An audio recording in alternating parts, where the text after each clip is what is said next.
So sitting in the background of all this are software systems, and the particular one we use in this instance is called Sage. Sage is particularly valuable because it allows us to take many interacting systems, inputs, and interact with those on the screen together. So for example, you could have your tablet in the audience and be manipulating, or you could have your laptop and be manipulating, as well as half a dozen other people. So in particular, in our system today, over in the corner is John, and John is actually controlling the system from his laptop. And Larry, who I've lost track of, Larry, right there.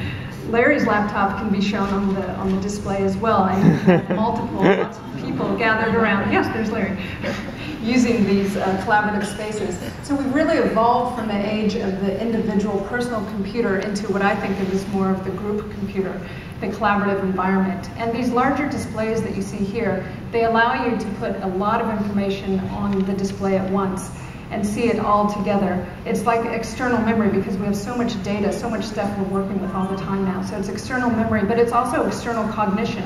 As we move the documents and all the items around, it helps us make sense of what we're seeing. What you're looking at in this picture is the background behind the wall, right? So the electronics. And I want to make a point about that, which is that we are collaborating human beings. That's what we do. And in this case, we're collaborating both across time and space.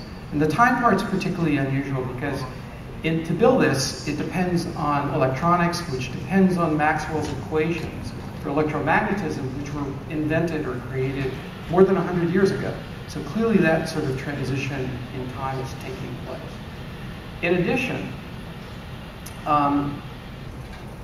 this collaboration of human beings is really the essence of what we do. It's really the essence of what it means to be human beings. The ability to collaborate both in time and in space.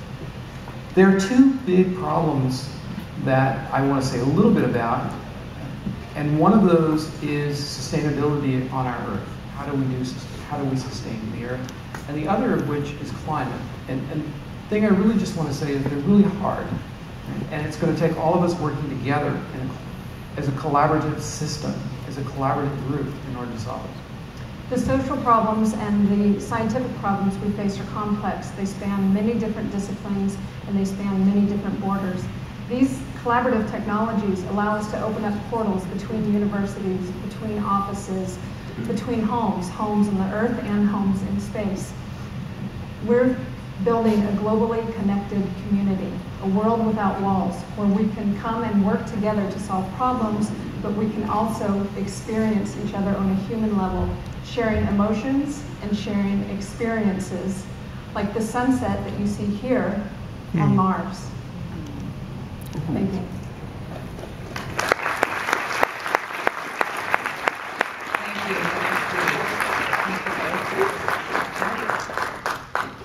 So, thanks, that was super. Last time we had a